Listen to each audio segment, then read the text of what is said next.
So this is my late 2016 MacBook Pro 15-inch with the touch bar, and in case you don't follow me on Twitter, you would not know that I have been facing many issues with this laptop.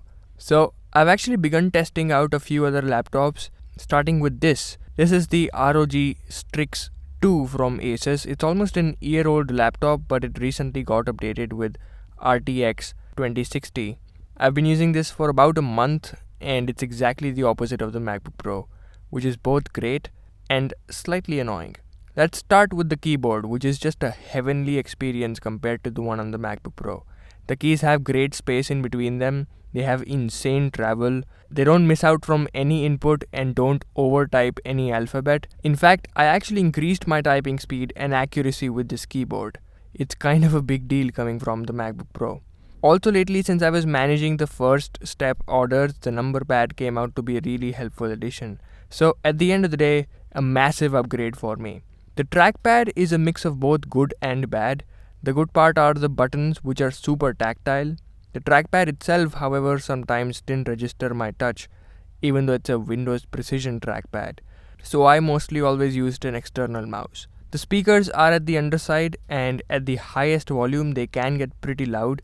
Not quite as loud as the MacBook Pro, but still very impressive. But there seems to be some kind of an issue with these speakers. They automatically reduce the volume of whatever you're listening to, and this has happened to me not once or twice, but every single time. So I had to completely rely on the headphone jack, which is not a problem, but the headphone jack itself turned out to be pretty loose. So whenever I roll it, it unplugs.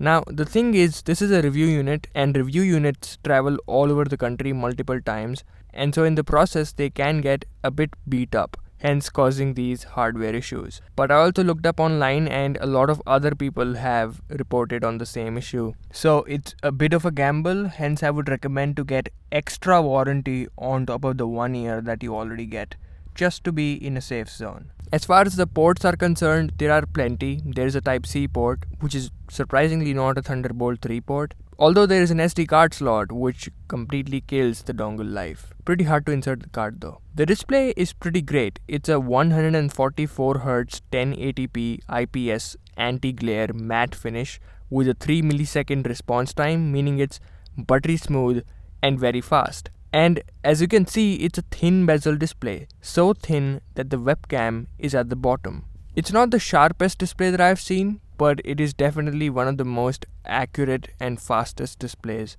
that I have seen. A higher resolution with this kind of a refresh rate would have required a much bigger battery than what it has as of now, which is already pretty weak. On a full charge, this can go about 3 hours max, and that is with the light stuff. So it's pretty disappointing. But finally, let's talk about the performance. Let's talk about gaming with the new RTX 2060. So since this has got pretty high-end hardware on the inside, it delivers some pretty spectacular gaming performance. I played PUBG on this for the most part, and it's a really smooth experience. I topped at about 116 FPS, which is really impressive. I also played Fortnite for the first time ever, and I touched about 110 FPS.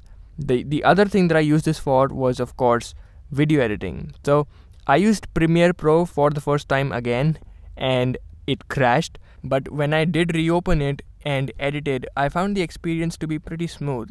I was editing 4K footage, and it had completely smooth playback. Render times were of course not as quick as the ones on the Final Cut Pro, but still fine. I also didn't experience any thermal issues or thermal throttling in my usage. And part of that is because it's a pretty thick laptop, hence lot of space for cooling. The only time when I could hear the fans spin was while using Chrome and Windows File Explorer at the same time. Kind of weird, but that's about it. So this is it. This is the ROG Strix II. Same on the outside, but now with the RTX 20 on the inside. As I said, exactly the opposite of the MacBook Pro. Not sure if I'm going to switch to this, but I will definitely be testing out more laptops in the future. So feel free to share this video and stick around. I'll talk to you in the next one.